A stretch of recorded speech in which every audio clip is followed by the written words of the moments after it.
Earlier this week, the Shadow Home Secretary, Yvette Cooper, told this programme that the government is not taking domestic abuse seriously enough. Her evidence? It was a Freedom of Information request to the police which showed that the number of cases being dealt with informally, with no criminal charge, a so-called community resolution, had risen sharply. The number of community resolutions being used for domestic violence has increased very substantially. It's almost trebled in the space of 2 or 3 years, at a time when you've seen obviously big police cuts, the police under growing pressure. I don't think that community resolutions should be used for cases of domestic violence where you are taking the offender back to see the victim and saying, well, if you just say sorry, it will all be all right. Well, our reporter Hannah Barnes has been taking a look at the responses that the police sent out, which suggests that there's perhaps more to the numbers than we originally thought. And Hannah, was Yvette Cooper right that the number dealt with informally has trebled? Not quite, no. If you go right back 5 years to 2009 and take that as your starting point, then it's gone up by about 2.5 times, so slightly less than trebling. But it really depends where you start. So if you start in 2010, it's less than doubled. 2011, it increases by 20%, so that's the last 2 years. And actually it went down last year between 2012 and 2013. And the reason I say all this is because these numbers are really, really small. 3,000 might sound a lot, but there are 40-odd police forces in the country. And to put it into context further, the Crime Survey for England and Wales last year reported 1.9 million victims of domestic abuse. So 3,300 represents less than 1%, significantly less, 0.2 of 1%.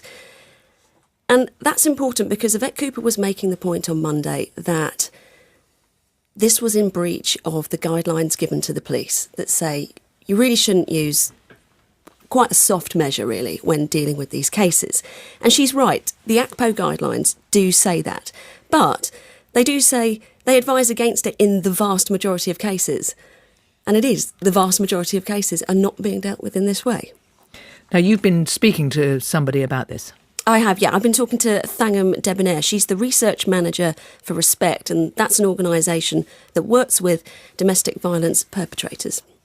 First glance, I think outrage is justified. However, sometimes, because of the way the definition of domestic violence has been drawn, it's so wide that someone can get recorded as having committed something called domestic abuse and actually be primarily the victim of domestic abuse, who's either trying to protect themselves or trying in some way to resist the situation of being abused themselves.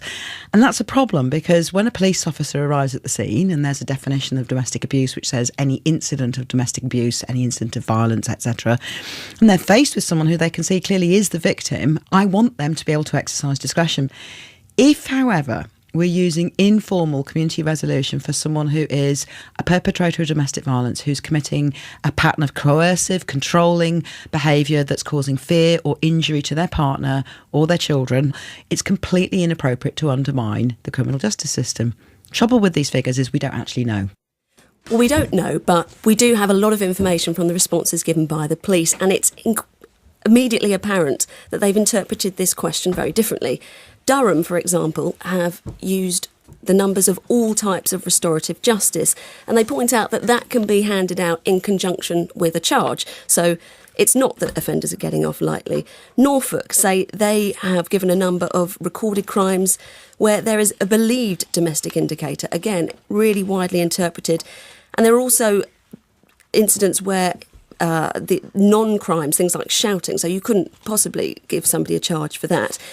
But the important point here is that the definition of domestic abuse is incredibly wide, as Thangam Debbonaire mentioned, and it's not just intimate partners. It's brothers, sisters, grandparents, step-siblings. And Kent Police have given me some examples of just 3 of the 5 they've issued this year, community resolutions for domestic abuse.